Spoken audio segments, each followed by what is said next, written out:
Hello, everybody. Welcome back to the Soul-u-tions podcast. I am your host, Tara Simkins, and today I have a very, very special podcast for you. We're going to be talking about fear and how fear is educated into us and how it can be educated out of us. So I'll see you on the other side of the intro, and we will get into it. Einstein said, "We cannot solve our problems with the same thinking we used when we created them." Most everyone in the world is solving their problems the wrong way. Our problems come from our thinking, and we can solve them with our thinking. So, whether you're at your lowest, just trying to grow, or whether you are trying to sustain growth over your lifetime, join us as we push the boundaries of our current thinking and redefine how we find Soul-u-tions. And the strength and the love and the smiles and the laughter of friends and family. Add it up, you'll find no limit to the possibilities. All right. Today, you're in for a very special treat. First of all, I'm a little nervous because Charles isn't with us today, and I know that y'all have become big fans of Charles, who's in the behind the curtain. I just want you to imagine the Wizard of Oz and that curtain.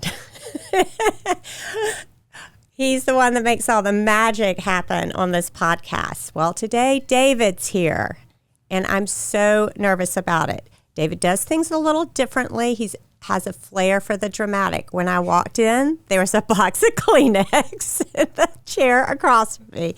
I was like, oh no, David is like prepared to get very emotional on the Soul-u-tions podcast. But he says, and if you're watching this on the tube of you can see my air quotes. He says he has allergies. We'll see about that as we get into the podcast. But today I wanted to I've got this friend who sends me a text every single morning, like at 7 o'clock. He's been doing it for a long time, and I love it. And he's a great friend of mine. He's in his mid to late 30s, and so he's 20 years younger than I am, and he sends this out to a bunch of people, and he put it on my list. Put me on his list a few months ago after we were talking, and so today I open up my text message. I'm like, what is George going to send to me today? So a big shout out to my friend George Clausen, and if you are an Augusta person and you like this, you should tell George to add you to his text stream. But this quote, and this is what we're going to be talking about today, this is a quote from Carl, with a K, Menninger. Fears are educated into us and can, if we wish, be educated out. But before we dive into that quote, I wanted to kind of give you a little update on a couple of things that are going on in my life behind the scenes, because I do feel like I carry y'all with me wherever I go in my life. I'm always thinking about you and what you're doing in your life and where there may be gaps in your life, gaps that you want to bridge, and what will be relevant and meaningful for you to hear. And because of that, because I have this amazing relationship with you in my head, and I'm always thinking about you, I thought like it might be fun to share with you in the beginning of these podcast recordings a little bit about what I've been up to. So one of the things, and you may remember it, and if you are just diving into the Soul-u-tions podcast, go back and catch this episode. It was a few episodes ago, and it was about making goals for the summer. And the reason why it's for the summer is because I just happened to record that podcast at the beginning of the summer, and I love thinking and living in relationship to your goals, like always thinking about your future self. Who do you want to be in the future? How do you want to show up? And becoming intentional in your present day, and this is going to tie into our topic of the day on fear and trust, but becoming intentional in your life and understanding how you're always living your life in relationship to your past, your present, or your future. and really loving like what you're doing now so that you can create a better life for yourself in the future. That requires this sense of intentionality. So anyway, and whether or not you're listening to this in the winter or summer, like I always think about my goals and I always check in every 90 days. So even though it says summer, you can listen to it anytime. So one of my goals for this summer is to lose some weight. And I want to lose 20 pounds. And for all of my middle-aged mamas out there, perimenopause is just this dirty little secret that nobody tells you about. And you know that you're going to hit menopause one day, but nobody tells you about the awfulness that is perimenopause, and that you silently suffer through, which is another thing that we're trying to change around here. And so weight gain is one of those things, weight gain around the middle, and I've never had a problem with that before. So anyway, one of my summer goals is to lose 20 pounds, and I wanted to lose 7 to 10. So we chunk these goals down, right? You have a big goal for 90 days, 20 pounds. Okay, now we're going to chunk that down into 30-day little baby goals. And a good friend of mine who is a fellow life coach, and she specializes in weight loss, and she's really helps women after they've had babies lose that pregnancy weight. And you should follow her. Her name is Laura Conley, and she has a great podcast called The Yummy Mummy. So much fun. So she gave me these tools to use, and she said one of them is just pick a range. So my range for that first month was 7 to 10 pounds in 30 days. So, me, big celebration. I lost, as of day 46, I had lost 11 pounds. So super excited, and went on a fun trip last weekend with the Cute Hubs and 4 other couples up to New York, and did all of the things that I have not been doing for 45 days. So I weighed in today. I know this is going to be kind of really shocking for some of you, but I'm going to speak numbers. I weighed in today at 145.1, and when I left on Thursday, I was 143.4. So you do the math. It means I started at 154. And I was like, okay, yeah, I was 11 pounds down when I left on Thursday. I'm 9 pounds down today, and it's okay, right? Because I'm living very intentionally in relationship to the big goal. And I know exactly what to do because I'm now 50 days into this goal of 90 days. And just totally know that I'm going to hit it and rock it. So one of the things I wanted to share with you is if you have a goal, you think it's going to be a linear trajectory to that goal, but it is never a linear trajectory. It is sometimes going to be 2 steps forward and 1 step back. That is part of the process. So when I see that there is a jump forward, right? It's like 1 step back. I'm like, of course, I'm 145.1 today. That is exactly where I'm supposed to be because this is part of the process. And then this is the thing that I did. And you should all, if you do not have this, then you need to pause this podcast right now, get your little fanny onto the interwebs, type in TARASIMKINS.com and get my free tool. It's one of my top 3 tools that I use. It's called, we call it the 2553 in the Soul-u-tions Lab. But it's a tool, and I walk you through it. It's a masterclass, a video masterclass series on how to use this tool.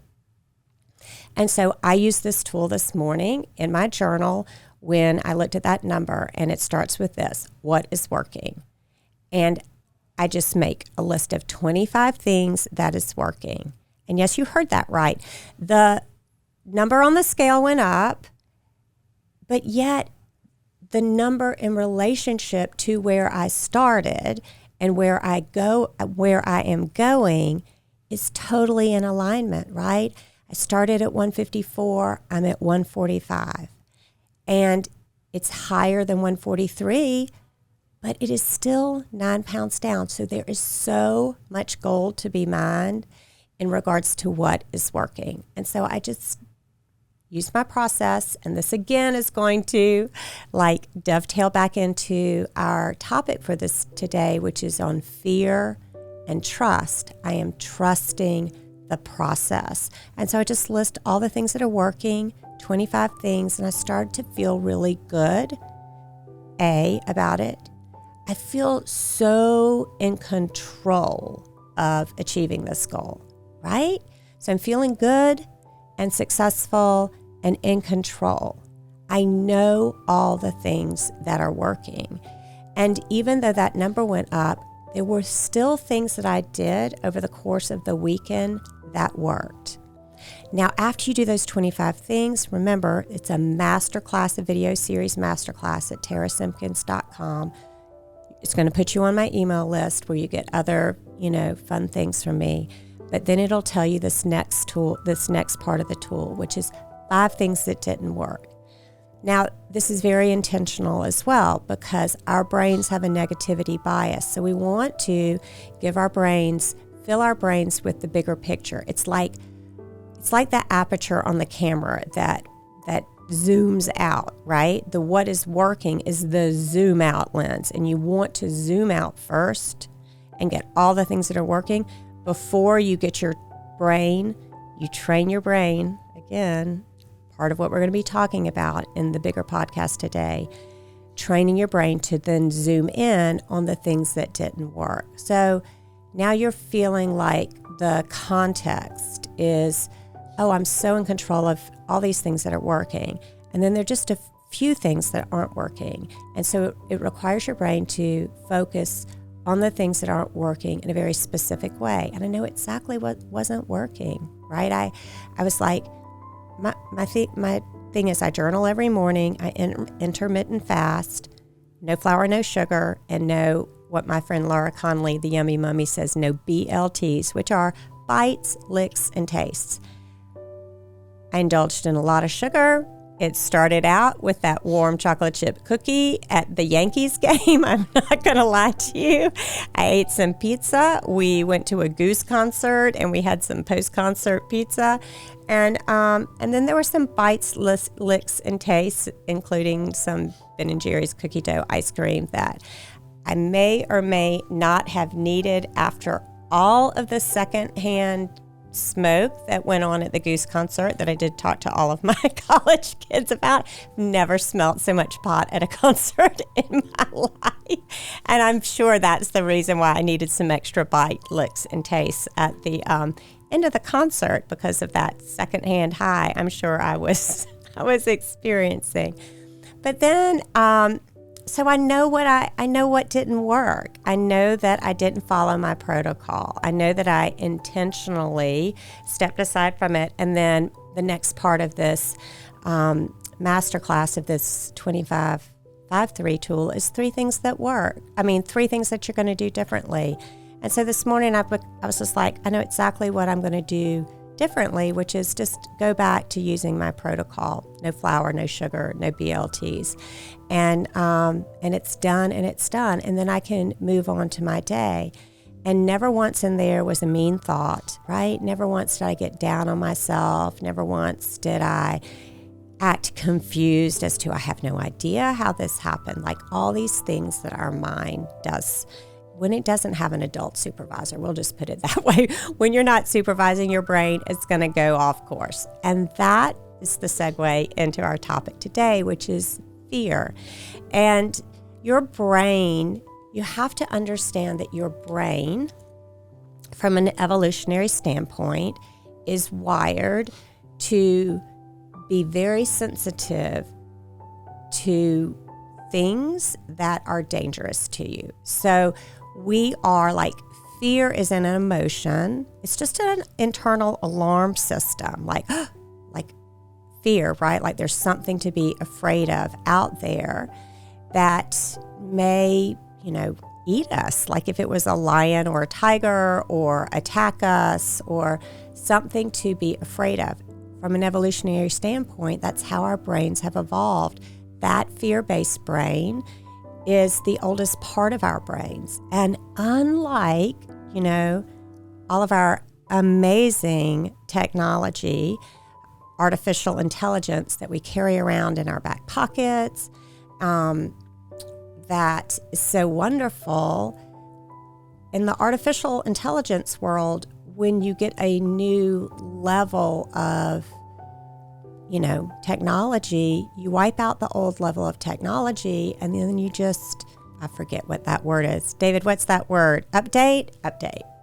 I asked him, is that it? You update your technology? Yeah, you update your technology. Well, and our brains didn't evolve that way. When the new parts of your brains developed, they developed on top of the old system. So it's like you have an old system, a DOS system, an analog system running with at the same time as this digital system. And so you have to be aware of which of those systems is in control. And that fear system, right? The fear-based system is that old system. Or is it the newer system, the system where you're like, oh yeah, I'm safe, I'm secure, I can trust the environment that I am in. That is the new system. So if we go back to this brilliant quote that I teased you with in the opening, fears are educated into us and can, if we wish, be educated out.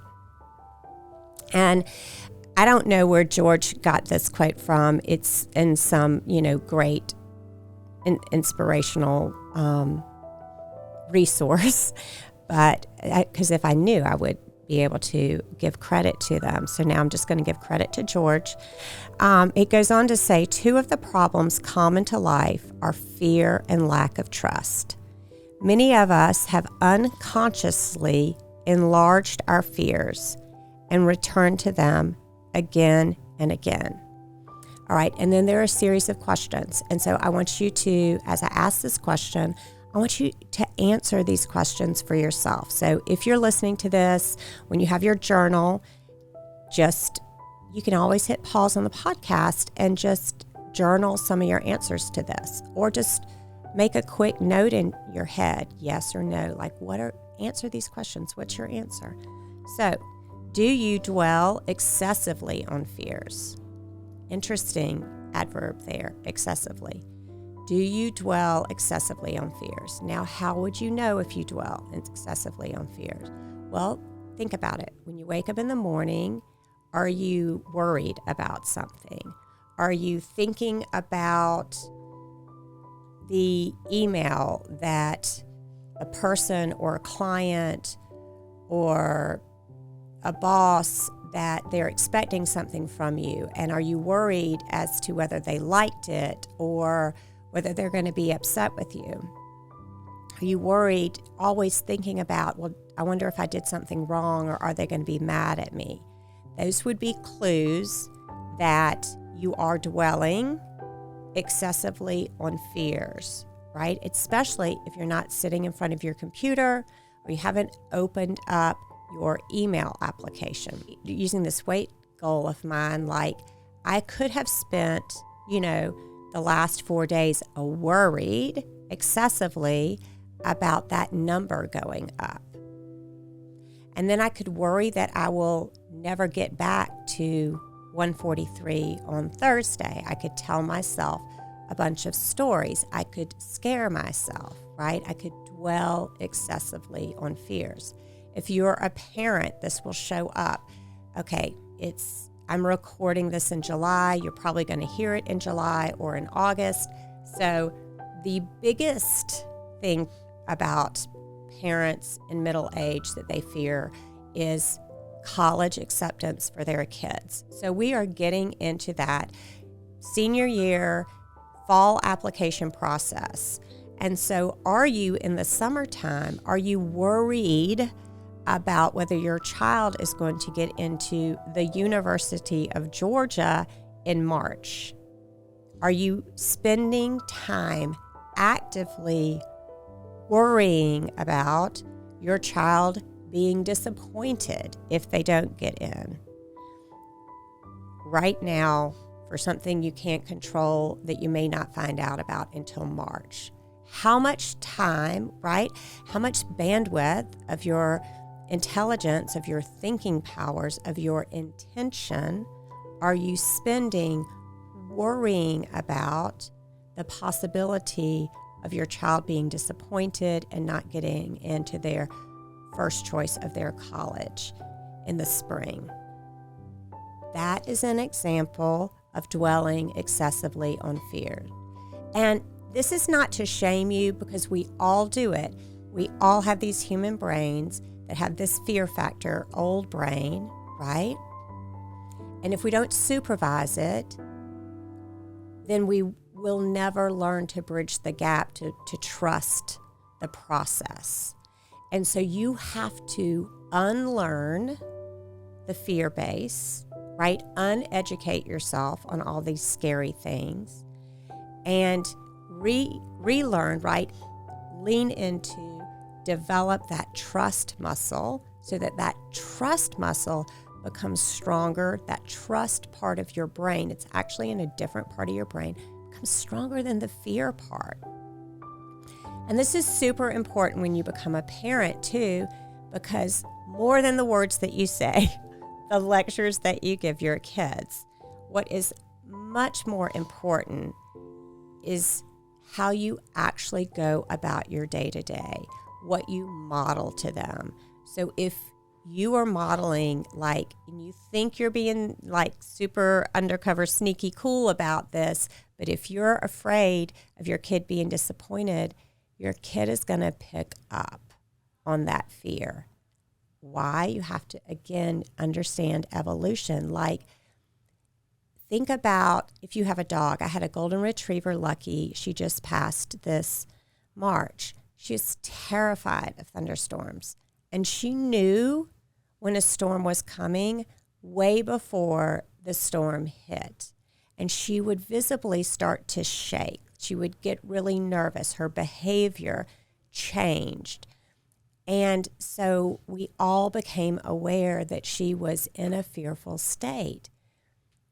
As parents, your kids pick up on your fears.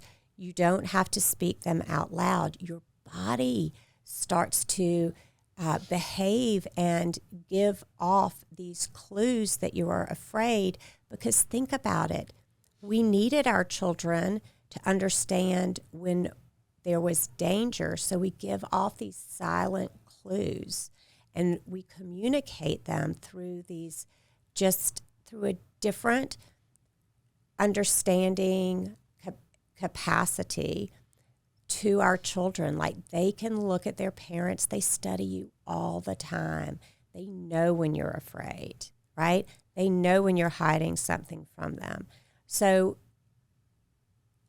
if you are afraid that your child is going to be disappointed, I promise you they are picking that fear up on an unconscious or subconscious level.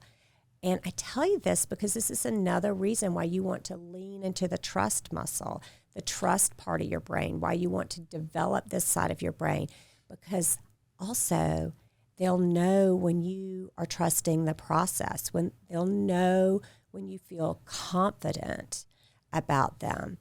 And this is a really important point. It's very subtle, but it's very important. I'm not saying that you have to pretend to believe that they're going to get into the college of their first choice, right? I'm not saying that. I want you to say whether, here's the trust, whether my child is accepted at the college of their first choice or not, I have faith in my child. I have faith in their ability to make the place that they go the best place for them. I know that my children are resilient, right? I have confidence in my child's ability. I have confidence in my ability as a parent to parent them through this process, to teach them how to trust, to teach them that it's okay to feel disappointed, and they can still have an amazing college experience.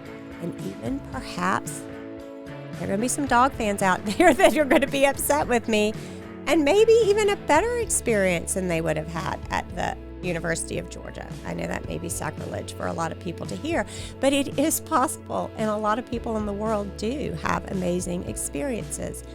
And so the trust is teaching them to use this other part of their brain, right? To see, going back to that tool that I shared with you and that you can get, at TaraSimkins.com, that 2553, like you are teaching them to zoom out, to see the bigger picture of their life, right?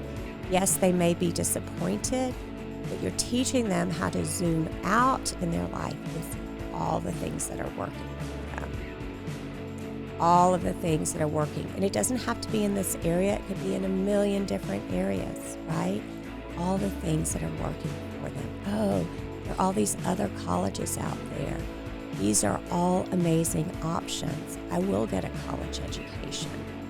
I will get to experience this other thing at that particular school because they have this specialty. Maybe they don't have an awesome SEC football team, but maybe they have a great ACC basketball team. Or maybe they have a great theater department.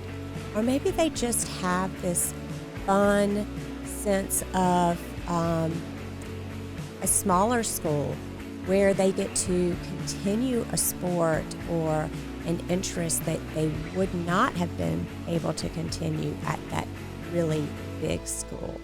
So teaching our kids how to not be afraid of life, I think is one of the most important parenting tools there is in the world, and that is a mandatory thing for us to develop in ourselves and in our children. So when you're thinking about this, am I dwelling excessively on fear? I want you to really take this question seriously and then think for yourself. Remind yourself the quote we started with. If fears are educated into us, right? And can, if we wish, be educated out, then what are the things that I'm dwelling on? What are the fears that I'm dwelling on that I want to educate out of myself?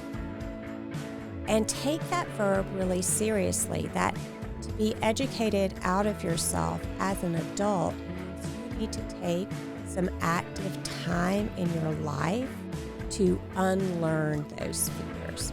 So then think about that. Become very intentional. How am I going to unlearn these fears? Maybe you need to unsubscribe from some news channels, right? Maybe you turn the news off in your house if you're afraid of what's coming down the pike. Maybe you want to seek out other opinions, other ideas, right? This broader perspective. Maybe you simply use that tool that I have, that 2553 tool. Maybe you just say simply, maybe I'll just use, it could be as simple as using this tool that Tara has shared with me, and maybe I could share that tool with my kids. I tell you, a lot of the mothers in the Soul-Shine Lab have shared that tool with their kids. I've told y'all before, and y'all have seen Nat Simkins. You've heard him on this podcast before, and if not, you need to go back and listen to that. There are 2 episodes with my son Nat, who was a D1 golfer in college and now graduated and is working in the real world. And it does talk about how training yourself, educating yourself out of your fears and leaning into processes that you can trust, right? Processes like this 2553 tool, that you can get on my website when you sign up for my email list. And listen, if you don't want to get emails, sign up for it. Get the 5-day masterclass and then unsubscribe from my email. It will not hurt my feelings, I promise. Like, I want this tool to be in your hands, right? So you could just do that. And then I'm going to, if you liked using that tool, right, like come back, listen to this podcast, and I'm opening the doors to the Soul-Shine Lab in September. So if you like using that tool, we use this tool together every Friday in the Soul-Shine Lab. We practice actively unlearning, uneducating the fearful states in ourselves and re-educating ourselves on trust and trust in life. So you have a ton of support out there for unlearning this habit you have of excessively dwelling on your fears and learning how instead to begin to trust yourself and the processes that you have in place that support you in life. So it could be in the area of your health, your jobs, your money, your relationships, your future. All of these may be areas that you dwell excessively in fear. And all of these areas are areas that you can learn how to educate yourself out of and lean into that beautiful newer part of your brain that can learn the processes to trust. And if you want extra help, you should definitely join us in the Soul-Shine Lab. So just remember, go to TaraSimkins.com and pick up that masterclass. And if you already have it, go back and revisit it. Maybe you didn't finish it. You know, I have things all the time that I sign up for. And so I want to normalize this. I have things I sign up for all the time because when I see them, I'm like, yeah, I want to know more about that. And then I get it and I get distracted or turned around or on to something else. Yet I know that that is there for when I need it. It's almost like this thing that I love about myself. I'm like, oh yeah, that part of me is always thinking about my future self. It's one of the things that helps me feel supported. It's one of these ways that I think on purpose. I'm like, oh, it's there when I need it. So I'll go back to it. And sometimes it's 2 months later, sometimes it's 2 years later. It doesn't really matter. I'm like, oh yeah, I have a tool for that. I signed up for that thing. And I'll go back and I'll watch it. Or sometimes I'll just again, we use this tool every week in the Soul-Shine Lab. Sometimes it's like, oh yeah, I got a certain amount out of that tool. Now I feel like, what if I revisited? I could get more out of it. So whether you have the tool or not, I really want you to spend some time in that master class and take the time, just 15 minutes a day, 15 minutes a week, 30 minutes a week. You decide how much time you want to spend on this tool.